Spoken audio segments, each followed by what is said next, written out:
There is a harsh truth that no one wants to say out loud. AI's place in content creation is not going away, and it's only putting more and more pressure on traditional content creators. Howdy everyone, Nate here. This video is not meant to be a doomsday video. Rather, it is meant to point out what I have been seeing, and more importantly, point to the opportunity. It's time to talk about the AI content gold rush. By my nature, I am skeptical of new fads, but it is part of my role here to be aware of them as much as possible, and when I see something that should be talked about, to do so. There's a really good chance that you watching this have either voluntarily or involuntarily been exposed to AI-generated content. Many watching this will have a strong opinion, one way or the other, about AI's usage in content creation. In fact, recently, when I asked my audience, how do you feel about AI-generated video thumbnails? The majority answered, hate 'em, with the second most being, I don't care either way. So here's why this is so interesting to me. AI generation of content has been around for a while, but according to Google's AI overview, call that ironic, so the most recent explosion occurred between 2022 and 2023. The progress made during that period and since that period has been phenomenal. This video was published over a year ago, showing the comparison of AI-generated video before, this was 2023, compared to 2024. Yeah, and now as of recording this, it is 2025, and it's only progressed since then. Here is where we have to talk about the AI gold rush, as I'm calling it. The extreme version of the AI gold rush is AI isn't even a shortcut. It is the whole cut. It's where I click a single button and I'm able to generate hundreds of videos in moments that I'm then just gonna publish like crazy on the platform and hope that they generate me some revenue. It's this type of behavior that I think really gives that bad taste to most content creators who are out here creating content from scratch in a more traditional way. The coming drop-off. You see, it is my opinion that the gold rush of purely AI-generated content is about to drop off. The novelty is just wearing off. And the main reason for that is that it's simply more fun to create that content than to watch that content. When you look at the grand scheme of content creation versus content consumption, the consumers are always way more than the creators in terms of scale. The unfortunate part here, and we've already been observing this happening, is that this AI content deluge is not going to leave, nor has it left, without harming content creators. For no other reason than the fundamental principle of supply and demand. If there's a lot more supply, even if it's lower quality supply, there's going to be fewer opportunities for the more traditionally created content to be found. Think of it this way, if a viewer visits the YouTube homepage and there are 10 potential slots for an impression before that viewer decides to select something. If 2 or 3 of those slots become taken by an AI-generated piece of content, there are just less opportunities. Which brings us to AI as the filter.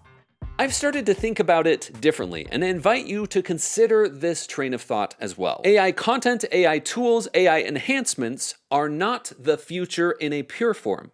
I believe they are going to be a filter. Specifically, a filter that allows the good content creators like yourself to stand out more. Something I've been looking at as I've been having discussions about this with other content creators is this scenario. If AI can do what you do right now, that's a problem. If for no other reason than it can do it faster than you. But if AI can make you faster, sharper, and more consistent, then you win. Because there are currently things, and there will be things, that will be much more difficult for AI to replicate. Things like inviting the person watching this video to boop the like button on it if it is being helpful to them. Who am I kidding? AI is going to be able to do that way better than me. Probably. Also, in my ongoing effort to demystify and simplify the process of building an audience, I uncovered a secret algorithm that is wildly helpful for content creators like you and I. And I'm going to point you to that video here in a moment. Let's talk about the path forward. Enhanced creativity using AI. My prediction here is that the smartest creators will use AI strategically to enhance their content. Things like editing, idea generation, enhancement of images for thumbnails. So much so that it has become an increasing area of focus for me to unearth the best capabilities and tools to do that for creators. Let me give you an example. A few videos back, I talked about a tool called Gling. The purpose of this tool was to make editing much faster by eliminating or greatly reducing what is for many creators the first raw cutting step of editing. And it does it by using AI to auto-detect repetitions in the spoken words and select what it thinks is the best take, while auto-cutting the other takes, allowing easy correction by simply clicking buttons. And I have been using this tool Gling for months before I ever talked about it publicly in a video. And the interesting result from people watching the video was this: people talking about using the tool and actually it allowing them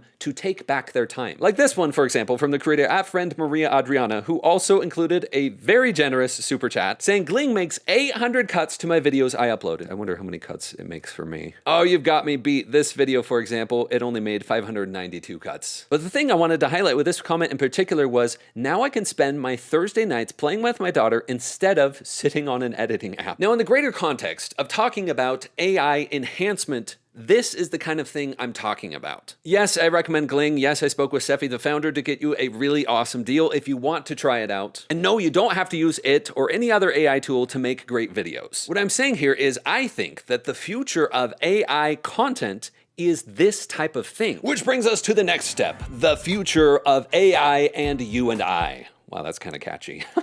Is that catchy or is that actually cringe? Because these days I'm having a hard time telling the difference.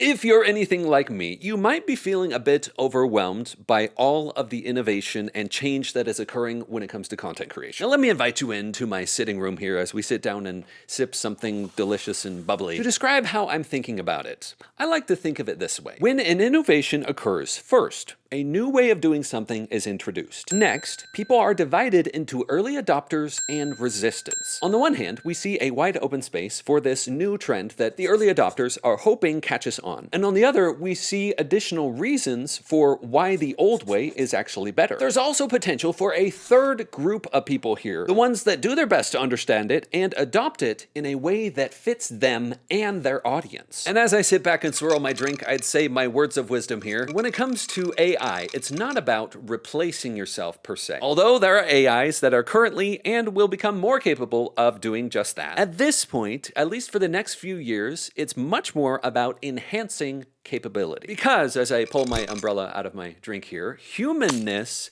will last longer than anything else. Because we're still humans who are making content for other humans. For now.